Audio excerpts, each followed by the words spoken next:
Hey everyone, welcome back. I'm Michael and we're going to be getting right back into some more Reddit stories. If you enjoy the video, make sure to leave a like and subscribe. Now, without further ado, let's begin. This story was posted by a user named Wholesome Ario in the AITAH subreddit. The post is titled AITA for refusing to let my roommate's boyfriend live with us after he tested me. I live with my roommate, let's call her Ashley, in a small 2-bedroom apartment. We've been friends since high school and decided to split rent when we both started college. Things were fine at first, but then she started dating Jake. At first, he was over just a couple of nights a week, which I didn't mind. But over the past few months, he's basically moved in, eating our food, using our stuff, and not contributing a single dime to rent or bills. I finally had enough and told Ashley that Jake either needed to start paying his share or stop practically living here. She apologized and said she'd talk to him. I thought that was the end of it. Fast forward to last week. I was getting ready to head out to a late night study group when Jake cornered me in the kitchen. He told me he wanted to test me to see if I'd be a good person to live with full time. I was confused and asked what he meant. He said that if I wanted him to pay rent, I had to prove I was roommate material by showing I could handle sharing the space with someone like him. He then gave me a list of rules he'd want me to follow if he officially moved in. Things like doing my share of the cooking, not bringing any guys over, and being respectful of his gaming time by keeping the Wi-Fi free during his streams. I laughed in his face and told him there was no way he was moving in. He got pissed and told Ashley I was being unreasonable. She confronted me and said Jake was just testing the waters and that I should have been more open to the idea. She accused me of being jealous because I'm single and suggested I was trying to sabotage their relationship. Now she's saying if I can't be supportive, then maybe she should get a new roommate, one who respects her relationship. I think this is completely insane, but Ashley and a couple of her friends are siding with Jake. They're calling me selfish and controlling. User NoCod said NTA. Jake's behavior is a major red flag. His test shows controlling tendencies and a lack of respect for boundaries. The apartment belongs to you and Ashley. He has no right to set rules or test you. His demands about cooking, visitors, and Wi-Fi usage are completely inappropriate. Your original request was reasonable. Either he pays rent or stops living there rent-free. Most leases have guest policies limiting overnight stays. Ashley is being manipulated here. Jake moved in without permission, uses resources without contributing, and now tries to establish dominance by setting rules in an apartment where he doesn't even pay rent. Stand firm on your boundaries. Document everything. Check your lease regarding guest policies. Consider talking to your landlord if this continues. Remember, you signed a lease with Ashley, not Jake. His attempt to test you is just a power play to establish control over your shared living space. User Gorilla Boy said, so he thinks he can come in as a third wheel and start making demands and stupid rules. Sounds like he's not roommate material. Tell Ashley that if he's paying 1/3 of the rent, that doesn't mean he gets priority. How dare he make demands when he's not even an equal partner in expenses, especially for gaming, for crying out loud. User Past Minimum said NTA, go to your landlord and explain the situation if Jake continues to live there. He will be forced to pay rent or leave. Also, remove your name from any utilities. If you pay for the Wi-Fi, change the password so they can buy their own Wi-Fi. Update. First off, I want to thank everyone who commented. It helped me see things in a completely new light. Honestly, I didn't even realize how much I was being gaslighted by Jake and Ashley until I read some of your insights. I thought they were my friends, but now I see how manipulative and toxic their behavior really is. Maybe I just hated the thought of not having any friends, but who needs enemies with these kinds of friends? Not gonna lie, it still breaks my heart to realize this, and I cried a lot. But that doesn't change anything. I don't know why I'm saying this, it's just been a really emotional few days. Please forgive my rant. Since our confrontation, Jake has gone into full victim mode. He's been telling mutual friends that I'm trying to ruin his life and kick him out of his girlfriend's apartment. He's been painting me as some controlling, jealous monster who can't handle his straightforward personality. Meanwhile, Ashley is eating it up and defending him, saying I'm overreacting and causing unnecessary drama. What's worse is that I've started noticing just how much control Jake has over Ashley. She's completely bought into his narrative and is now acting like I'm the enemy. For example, she told me last night that my attitude is making it hard for them to feel comfortable in their own home. Their home. This apartment is 50% mine, but suddenly I'm being treated like an unwelcome guest. I have decided I've had enough. I've already documented everything, his constant presence, his freeloading, and now his smear campaign. I'm reaching out to my landlord this week. Most leases have clauses about long-term guests, and Jake has definitely overstayed his welcome. As for Ashley, I don't know if there's any saving our friendship. I'm heartbroken because I thought she cared about me, but now I realize she's supporting Jake's abusive behavior. Thank you to everyone who opened my eyes to what was really happening. I'll post another update once I've spoken to my landlord and taken further action. For now, I'm just trying to reclaim my space and my peace of mind. Also, I really want to thank you all for just caring and being there. This is what I needed to hear, and you were all honest and fair with me. I am very grateful for the support I've received that I couldn't get anywhere else. So, thank you.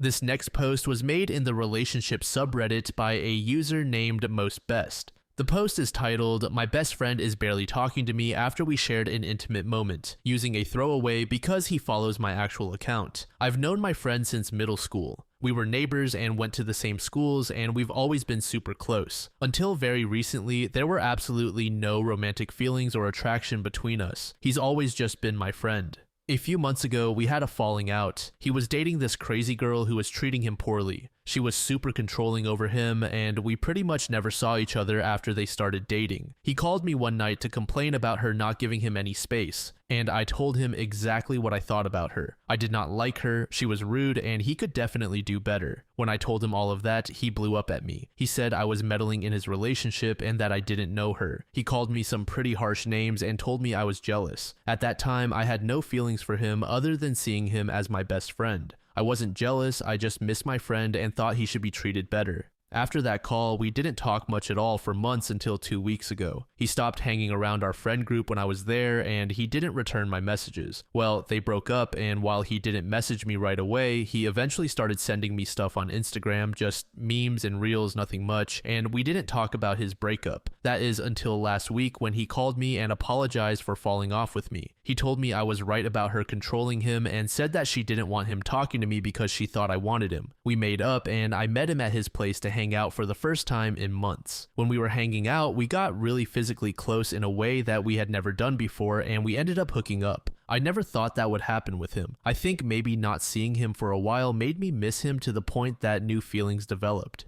About an hour later, he told me that we shouldn't have hooked up, that I was like a sister to him, and that he wasn't attracted to me at all. We got into an argument, and I ended up leaving without staying the night. Now we're back to not really talking at all. He'll send a funny thing he saw on Instagram every other day, but he won't discuss anything with me. I don't know what to do. He's been my best friend forever, and now we've had 2 back-to-back falling outs. I don't know how I feel about him, but I don't want to lose him from my life. Do I just give this time? Do I call him and insist that we talk about what happened? This is really tearing me apart. User Digu said, "This guy doesn't seem like a very good friend." To this user, another 2020 said, "Or a good boyfriend goes and does the exact thing his ex was worried about, then manipulates his best friend into taking her virginity and gets mad at her for it. Yikes. I hope OP sees how bad that looks." User Mike Sanders said, "I'm not one to assume, but I'll throw out 3 guesses. He is holding out hope that the girl will come back, but sleeping with you may piss her off and mess that up. He really doesn't know how to process this and what the future may hold for you two, if anything. He really wanted sex, and friendship be damned, you were there. Now he's post-nut and pissed. Just my guesses."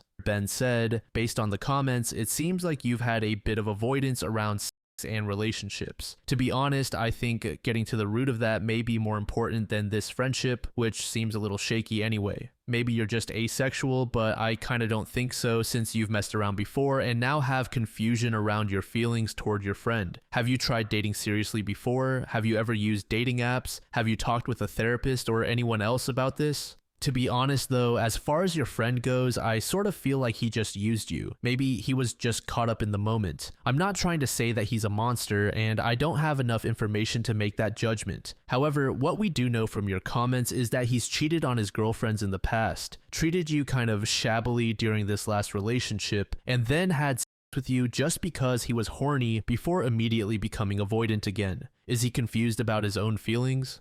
Maybe, but even if so, I'm not sure if this is really the guy for you considering the way he's treated you. I'm getting the sense from your post that somewhere deep down, you do have a desire for an actual relationship with someone. I don't think that's impossible to find, but you need to make an effort to seek it out if it's something you want. You also need to figure out if it's something you want generally, not just with this guy. 2 days later, OP gave us an update. A lot happened in just a few days since I last posted. First, thanks for all the feedback. I was having a hard time admitting that I was mistreated, and it's pretty clear that I've been in denial about my feelings for my friend for a long time. A few comments in particular forced me to see how obviously jealous I'd been of his exes. I didn't like his last girlfriend because he was spending more time with her than with me. She had a point about me, and I don't really blame her for not wanting me around him as much as I was before. So he texted me Friday night and asked if he could take me out to make up for everything that had happened. I agreed, but I told him that we really needed to talk about the past few months, especially about the night we slept together. He took me out to a really nice place, and he immediately apologized for a lot. He said he was sorry for ditching me for months, only to message me, sleep with me, and then ditch me again. He apologized for being so cold after taking my virginity and not checking in to make sure I was okay. He also said that he was sorry for using me for years, admitting that he had been keeping me around for emotional support while not really returning the same support to me. He confessed that his last relationship ended because they were both cheating on each other and that he knew he was a serial cheater. He asked how I was doing since we hooked up, and it was hard for me to answer. I can admit now that I wanted it for a long time. I remember wishing he would ask me to dances when we were kids. Our friends teased me about it, but I always shrugged it off. I told him that I was hurt that the guy I've known for most of my life took my virginity and then told me that I wasn't attractive. Having that happen was one of the most hurtful things I've ever experienced, and I felt betrayed and used by my best friend.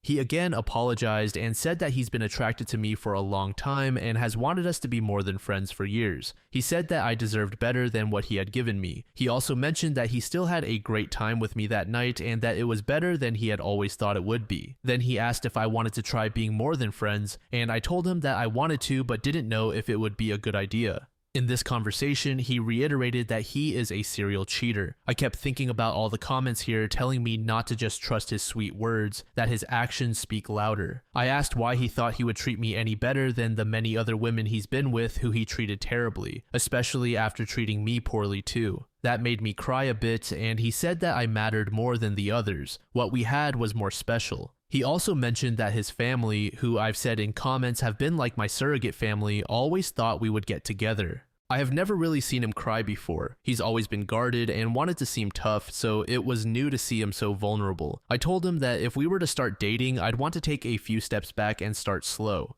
I'm not going to just jump back into bed with him. He needs to prove to me that he can do better. The rest of the date went well. He took me to my favorite dessert place before dropping me off at my place. He didn't try to convince me to let him come inside for anything more, but he gave me a very sweet kiss. I think I'm going to try to make this work. I love him. He's been my favorite person for years. I want to be able to trust him, but I'm going to make him prove that he means all the things he said to me tonight before I let him get too close. User Warm Huckleberry said, "While I don't agree with the decision you're making, I hope you understand that the reason others are saying a bad idea is because you are looking for a Hallmark Channel ending. Wanting someone for a long time means that you're not looking at the facts in front of you. You're tied to a story, not the truth. He cried? Great. He called you his girlfriend? Nice. But he's called others his girlfriend too, and he likely cried in front of someone else who wasn't you. Like everyone else, go get it out of your system, but don't be surprised when he cheats. He literally told you serial and cheater in the same sentence. It can't be any clearer how this will go. The need to make it happen, despite the glaring red flags, makes my heart hurt for you. He treated you poorly and without a conscience twice. Do you really need a third time? This best friend of yours, do you really think you can't find a better best friend? Someone who isn't treating you like a rug they wipe their muddy feet on? You gave him your virginity and your vulnerability, and then he ghosted you. I read your words and feel for you because you sound like a very kind and generous person who hopes for the best in humanity. But please reconsider what could destroy that for you. This man can ruin it. That is why the warnings are consistent. Make the right choice for yourself. If the shoe doesn't fit, jamming your foot into it because you like it won't work. Ignoring the knowledge of who he is will not be solved by a nice dinner, tears, and talking.